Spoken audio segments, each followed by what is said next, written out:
Hello दोस्तों, मैं हूं आपका दोस्त मोहम्मद हबीब और मैं आज लेकर आया हूं एक हिंदी फिल्म का रिव्यू जिसका नाम है मिसेस चैटर्जी वर्सेस नॉर्वे। जी हाँ दोस्तों, इसका नाम है Mrs Chatterjee versus Norway. Mrs Chatterjee versus Norway एक सत्य घटना पर आधारित फिल्म है जो पश्चिम बंगाल की रहने वाली सागरिका बनर्जी के साथ घटी हुई घटना पर आधारित है, लेकिन इसकी कहानी में कुछ फेरबदल की गई, ऐसा मीडिया में। तो दोस्तों, सबसे पहले हम इसकी स्टोरी पर बात करेंगे। इसकी स्टोरी ये है कि अ, देविका चैटर्जी जो रानी मुखर्जी प्ले कर रही हैं इसके किरदार को, वो नॉर्वे में रहती हैं अपने हस्बैंड अनिर्बान भट्टाचार्य के साथ में, और उनके 2 बच्चे हैं जिस पर वहाँ की एनजीओ नज़र रखती है। और वो ऑब्जर्वेशन के दरमियान पाती है कि जो उनकी कानून है वहाँ का, नॉर्वे का, उसके तहत कि ये फैमिली अपने बच्चे को साथ में नहीं रख सकते, और वो उनकी बच्चे को अपने साथ ले जाती हैं। और यहाँ से शुरू होती है एक माँ की लड़ाई कि वो अपने बच्चे को वापस कैसे पा सकती है। एनजीओ के तर्क बड़े बेतुके से हैं, वहाँ के कानून का इस तरह का है, अब क्या कर सकते हैं, उस तरह का कानून है।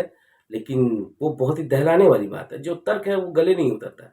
वो कहते हैं कि बच्चों को चम्मच से क्यों खिलाया जाता है, चम्मच से खिलाना चाहिए, हाथ से नहीं खिलाना चाहिए।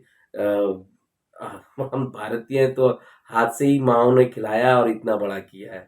अब हमें वो सिखाएंगे, ये भी डायलॉग है कि अब नॉर्वे वाले हमें सिखाएंगे कि बच्चा कैसे पालना है।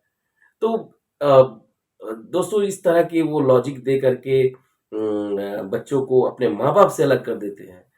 कहीं ना कहीं वो बच्चे के साथ अत्याचार कर रहे हैं। इस बात पर कोई गौर नहीं करता कि एक माँ से उसके बच्चे को कैसे अलग कर दिया जाए, ये अत्याचार नहीं है। और बच्चों के साथ उन्हें पालने में अगर कोई खामी रह जाती है उनके अनुसार, तो वो अत्याचार है। ये फिल्म इस तरह के सवाल आपके मन में पैदा करती है। और फिर वो जैसे भी करके काफ़ी फाइट करती हैं। और इसी बीच एक एडवोकेट जो रानी चटर्जी के लिए फाइट करने आते हैं, जिम सर्व, वो बहुत ही अच्छा, मतलब उन्होंने अपने कैरेक्टर को निभाया है। पहले वो रानी चटर्जी के साथ में फाइट करते हैं वहाँ की नॉर्वे सरकार के साथ में, और फिर जब रानी चटर्जी केस जीत करके किन्हीं का मतलब सरकमस्टांसेस होते हैं, कुछ नियम कायदे बनाए जाते हैं और उसके तहत बच्चा रानी चटर्जी के देवर को सौंप दिया जाता है। ये भी एक तरह का स्कैम दिखाया गया है। आप फ़िल्म देखेंगे तो पता चलेगा, मैं उसको डिस्क्लोज़ नहीं करूँगा। तो वो इंडिया आ जाते हैं, फिर वो अपने बच्चे को पाने की कोशिश करते हैं, लेकिन उनका देवर मैं आगे की बात नहीं कहूँगा क्योंकि सस्पेंस खुलता जाएगा। फिर वहाँ पर जिम सर्व आते हैं और वो फिर रानी चटर्जी के साथ में फाइट करते हैं, और बहुत ही इंटरेस्टिंग है। हमारे न्यायपालिका फिर किस तरह से उस केस को हैंडल करती है, ये बहुत ही कमाल की स्टोरी है। आपको ज़रा भी हिलने नहीं देगी और आपके दिल को झकझोर कर रख देगी। और सबसे पहले आते हैं इसके कैरेक्टर पर। रानी चटर्जी ने अपने कैरेक्टर को बहुत ही बखूबी निभाया है, और एक्सीलेंट परफॉर्मेंस है उनका अब तक का। कमर्शियल सिनेमा से बिल्कुल अलग तरह का किरदार है उनका ये। और अनिर्बान भट्टाचार्य ने अपने कैरेक्टर जो डोमेस्टिक, कहीं ना कहीं वायलेंस में इन्वॉल्व थे और एक एग्रेसिव हस्बैंड के किरदार में है, उन्होंने भी बहुत अच्छा अपने रोल को प्ले किया है। जिम सर काफ़ी असरदार भूमिका में है, और हर एक कलाकार उसमें छोटे से छोटा कैरेक्टर भी अपनी छाप छोड़ता है। ये असीमा चिबर जो डायरेक्टर हैं, साथ में राइटर भी हैं, और उनके साथ 2 और लोग हैं, समीर सतीजा और राहुल हांडा।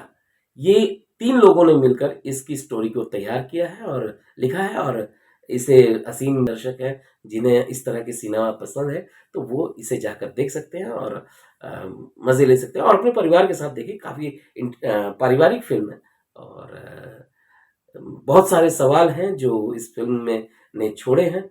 उसका सवाल ढूँढने की कोशिश करें, क्योंकि सिनेमा सिर्फ़ एंटरटेनमेंट नहीं है।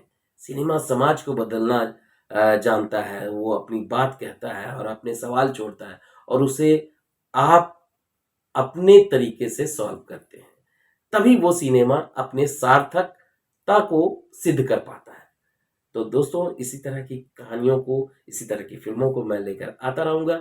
हाँ, मैं इसकी बात कह दूँ कि अमित त्रिवेदी का म्यूज़िक है और उन्होंने कम अच्छा म्यूज़िक दिया है जो अकॉर्डिंग जो स्क्रिप्ट की डिमांड थी उसके मुताबिक, और सिनेमेटोग्राफी बहुत अच्छी है और लोकेशंस बहुत अच्छे हैं। नॉर्वे का लोकेशन तो है ही और उसको बहुत अच्छे तरीके से उन्होंने पिक्चराइज़ किया है। फ़िल्म फिर जब हम पश्चिम बंगाल आते हैं तो उसको भी हमारे जो भारत कहीं से भी मतलब लगता नहीं है कि अलग सा कुछ दिख रहा है, रियलिस्टिक सिनेमा की तरह आपको नज़र आएगा। तो जाकर देखें और पूरी तरह से आप एंजॉय करें इस फिल्म को।